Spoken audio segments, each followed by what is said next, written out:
کیا اس میں کوئی دو رائے ہے کہ پاکستان دشمن عناصر خاص طور پر ہندوستان بشمول اسرائیل کی نظر میں ہمارے نیوکلیئر ہتھیار کھٹکتے ہیں اور وہ کسی بھی طرح سے ان کا خاتمہ چاہتے ہیں؟ ظاہر ہے نیوکلیئر ہتھیاروں کا خاتمہ پاکستان کی سرحدوں پر جنگ مسلط کر کے یا ہوائی حملے کر کے نہیں کیا جا سکتا، کیونکہ رد عمل کے طور پر پاکستان فوری نیوکلیئر ہتھیاروں سے جوابی حملہ کرے گا، اور یہی خوف ہے ہمارے دشمنوں کو، اسی لیے ہماری سرحدوں پر جنگ مسلط نہیں کی جاتی، حالانکہ وہ تعداد، گولہ بارود اور جدید جنگی ساز و سامان میں ہم سے کہیں زیادہ برتری رکھتے ہیں۔ اب ذرا ایک سچے پاکستانی بن کر سوچیں کہ ہمارے دشمن پھر اپنی اس گھناؤنی سازش میں کیسے کامیاب ہونے کی کوشش کر رہے ہیں۔ آئیے ترتیب وار بتاتے ہیں۔ فوج کے خلاف پروپیگنڈا کر کے پاک فوج اگر اس حد تک کمزور کر دی جائے کہ فوج کے اندر لڑنے کا جذبہ ختم ہو جائے اور فوج آپس میں ہی اختلافات کا شکار ہو جائے،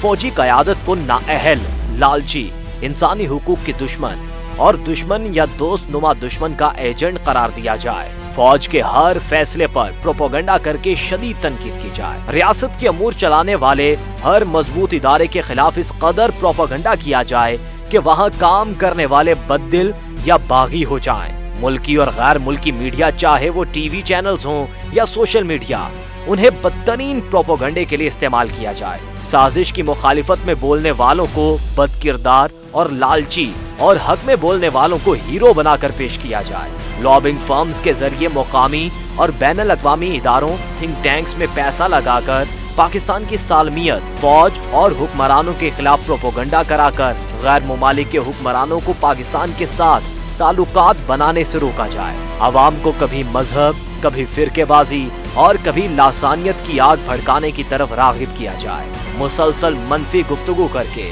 معاشی تکالیف کو بڑھا چڑھا کر بتایا جائے تاکہ عوام مایوس ہو اور ریاست کے خلاف آواز بلند کرے۔ یہ ساری صورتحال پیدا کر کے پاکستان کو سول وار کی طرف دھکیل کر طاقتور دنیا کو بار بار باور کرایا جائے کہ پاکستان ایٹمی ہتھیاروں کی حفاظت نہیں کر سکتا، اور بالآخر مطالبہ کیا جائے کہ ایک محفوظ دنیا کے لیے یہ ہتھیار پاکستان سرنڈر کر دے۔ اب آپ کو یہ سب کچھ ایک مستند ٹائم لائن کے ذریعے ثابت کرتے ہیں۔ 22 جولائی 2019 عمران خان کی ڈونلڈ ٹرمپ سے واشنگٹن میں ایک طویل میٹنگ ہوئی جس میں سابق چیف جنرل باجوہ اور جنرل فیض حمید بھی موجود تھے۔ اگلے روز عمران خان کی اسلام آباد میں واپسی اور ایئرپورٹ پر بیان کہ میں ایک اور ورلڈ کپ جیت کر آیا ہوں، اور پھر ٹرمپ سے ملاقات کے 2 ہفتے کے اندر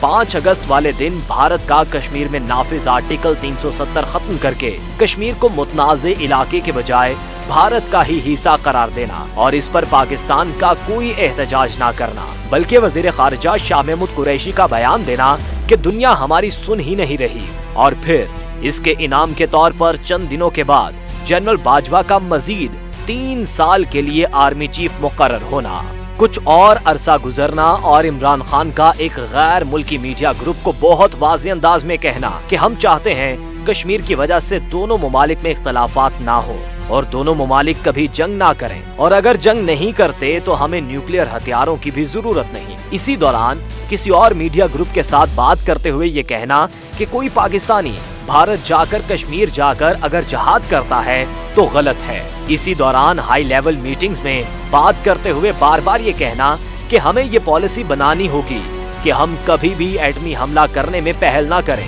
اگر آپ کی فوج دشمن کی فوج کے مقابلے میں تعداد میں کم ہو، دشمن جدید ہتھیاروں سے لیس ہو اور اس کو یہ بھی یقین ہو کہ ہم اس کے اوپر ایٹمی حملہ کرنے میں پہل نہیں کریں گے، تو کیا دشمن ہمیں بخش دے گا؟ وہ تو اپنی فوجوں کے ساتھ ہم پر چڑھائی کر کے اور ایٹمی حملہ کر کے ہمارا سب کچھ ختم کر دے گا، اور ہم پہل نہ کرنے کی وطن دشمن پالیسی بنا کر بیٹھے رہیں گے۔ عمران خان سے پہلے کبھی کسی حکمران نے اس پالیسی کی نہ بات کی نہ ہی کوشش۔ اب جائزہ لیتے ہیں کہ عمران خان نے اقتدار جانے کے بعد کتنا کھل کر پاکستان کے ایٹمی و دیگر طاقتور ہتھیاروں کے خلاف کھلی مہم چلائی۔ اپریل 2022 میں عمران خان کے قریبی ترین ساتھی قاسم خان سوری نے ٹویٹ کیا اور کہا کہ ایٹمی ہتھیار اور بڑے میزائل محفوظ نہیں، جس کے بعد پوری دنیا میں پاکستان کے نیوکلیئر ہتھیاروں کے غیر محفوظ ہونے کی بحث شروع ہو گئی۔ اس کے بعد عمران خان نے بدنام زمانہ ڈیوڈ فنٹین، جو دنیا میں پاکستان کے ایٹمی ہتھیاروں کے بدترین مخالف کی حیثیت سے پہچان رکھتا ہے، اس کو اپنا امریکہ میں مشیر خاص